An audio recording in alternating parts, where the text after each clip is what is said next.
विश्व जैव ईंधन दिवस के अवसर पर सिटीजन केयर ग्रुप द्वारा मंगलवार को विश्व जैव ईंधन शिखर सम्मेलन का आयोजन पटना के लेमन ट्री होटल में किया गया। इस सम्मेलन का उद्घाटन बिहार के उप मुख्यमंत्री श्री तारकिशोर प्रसाद, विज्ञान एवं प्रौद्योगिकी मंत्री श्री सुमित सिंह एवं सिटीजन केयर ग्रुप के सीईओ श्री चंदन कुमार के द्वारा संयुक्त रूप से दीप प्रज्वलित कर किया गया। सम्मेलन में लोगों को संबोधित करते हुए तारकिशोर प्रसाद ने कहा कि सिटीजन केयर ग्रुप द्वारा चलाया जा रही यह कार्यक्रम आत्मनिर्भर भारत अभियान को सफल बनाने की दिशा में सार्थक प्रयास है। साथ ही उन्होंने कहा कि यह प्रयास काफी प्रशंसनीय है, जिसके लिए मैं सिटीजन केयर ग्रुप के सीईओ चंदन कुमार को धन्यवाद देता हूं एवं वैकल्पिक ईंधन को बढ़ावा देने हेतु उपस्थित तमाम लोगों को भी धन्यवाद देता हूं। उन्होंने कहा कि जैव ईंधन से हम प्रदेश प्रदूषण मुक्त होगा। बायोफ्यूल पूरी तरह से वातावरण के अनुकूल है तथा ये बढ़ते प्रदूषण के रोकथाम में भी मदद करता है। विज्ञान एवं प्रौद्योगिकी मंत्री श्री सुमित सिंह ने कहा कि जैव ईंधन उद्योग को बढ़ावा देने हेतु बिहार सरकार अनेक कदम उठा रही है ताकि लोग जैव ईंधन उद्योग के क्षेत्र में आगे आएं और प्रदूषण मुक्त होकर देश एवं रोजगार को बढ़ावा देने में अपनी भूमिका प्रदान करें। जबकि वीडियो कॉन्फ्रेंसिंग के माध्यम से कार्यक्रम से जुड़े उद्योग मंत्री श्री शाहनवाज हुसैन ने कहा, हमारे देश में ईंधन की बढ़ती हुई जरूरत को पूरा करने के लिए विदेशी मुद्रा को बचाने के लिए वैकल्पिक ईंधन के रूप में बायो सीएनजी को अपनाया जा रहा है। इस वैकल्पिक स्रोत को अपनाने के लिए ऊर्जा संरक्षण और प्रदूषण कम होगा, साथ ही ईंधन के क्षेत्र में क्रांति आएगी। राज्य में रोजगार के नए अवसर सृजित होंगे, साथ ही उद्योग को भी बढ़ावा मिलेगा।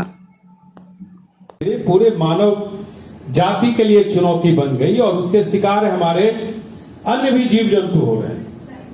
और जब यह धीरे धीरे हम सब महसूस करने लगे, बरसों पहले तक हमें महसूस ही नहीं होता था कि हम क्या करने जा रहे हैं और कहां जा रहे हैं, लेकिन अब उसका बोध हम सब आम जनजीवन में महसूस करते हैं। और इसलिए इस तरह के दिवस का आयोजन में आज इतनी बड़ी संख्या में आप हैं, हम भी हैं और इस पूरे बहस के हिस्सेदार भी हैं।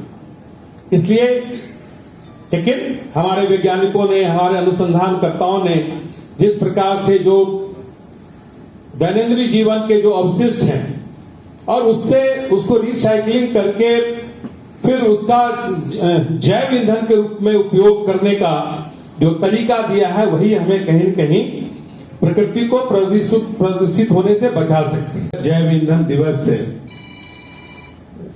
के अवसर पर उपस्थित होकर लगता नहीं है कि यह एक अलंकृत कार्यक्रम हो, कहीं न कहीं यह पूरे वैश्विक चिंता है। और आत्मनिर्भर भारत अभियान, जिसको हमारे भारत के यशस्वी प्रधानमंत्री श्री नरेंद्र भाई मोदी जी ने एक उद्घोषणा की, एक उद्घोष वाक्य दिया, जिसकी विस्तार से चर्चा हमारे नौजवान माननीय मंत्री श्री सुमित जी ने की है।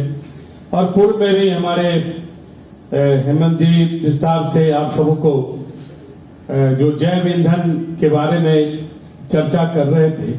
तो वास्तव में आज पूरे वैश्विक स्तर पर हम सबों के लिए जो पर्यावरण में जो प्रदूषण है वो एक चुनौती है। और मित्रों, एक बात बता दें कि जब प्रकृति ने हमें जन्म दिया तो प्रकृति ने वो सारे साधन उपलब्ध कराए जिससे कि कोई भी मनुष्य हो या जीव जंतु हो वो अपने पूरे जीवन को जी सके। लेकिन हमारी जो जीजीवासा है, जो कई ऐसी चीजें हैं जो हमें वो भौतिक सुख का बोध कराता है, इन चीजों के प्रति जो हमारा धीरे धीरे आकर्षण बढ़ा।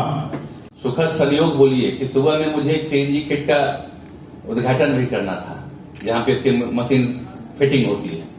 और आज सामने इस कार्यक्रम, आज विश्व ईंधन दिवस भी है और आज ये काफी खुशी हो रही है कि जो सामान, जो मटेरियल हम लोग का वेस्टेज होता है, चाहे जैसे सब्जी हो, फल हो, उसको अगर जो वेस्टेज मटेरियल को अगर हम लोग गैस के रूप में उपयोग करके और ईंधन के रूप में उसको हम लोग लेते हैं तो काफी ये हम लोग के लिए सहूलियत होती है। आज जिस तरह से महंगाई बढ़ी है, डीजल और पेट्रोल के दामों में इजाफा हुआ है, उन सब से बचाव के लिए और खास करके पर्यावरण को सुरक्षित और स्वच्छ रखने के लिए ये काफी अच्छी शुरुआत है। इसके लिए मैं आईओसीएल को भी धन्यवाद देता हूं। और हमारे जो प्रदेश, हमारे जो देश के यशस्वी प्रधानमंत्री हैं, जिनकी यह सोच है, वह सोच इसलिए उन्होंने यह जो निकाला है कि भाई इससे हम लोग का जो वेस्टेज, जो हम लोग घर में सब्जियां या कुछ भी जो सामान वेस्टेज होता है उसको हम लोग बर्बाद करते हैं और धीरे धीरे वो प्रदूषित करता है वातावरण को। तो वातावरण को स्वच्छ रखने के लिए सीएनजी गैस काफी उपयुक्त है और सीएनजी गैस के हम लोग न सिर्फ वातावरण को बचा सकते हैं, आर्थिक तरह से भी काफी हम लोग को सहयोग मिल सकता है। इस प्रोजेक्ट को डिनाई करने के लेवल पे नहीं रहेंगे। हर लोग की 100% इच्छा होगी कि इस व्यवसाय में हम आगे आए। और एक कहा भी जाता है कि एक आज के टाइम में एक छोटा सा एक पंप की भी व्यवसाय करें, कोई अगर पेट्रोल पंप की बात करते हैं तो उस व्यवसाय में भी आज के डेट में लोग को 2 करोड़ रुपया की इन्वेस्टमेंट जाती है।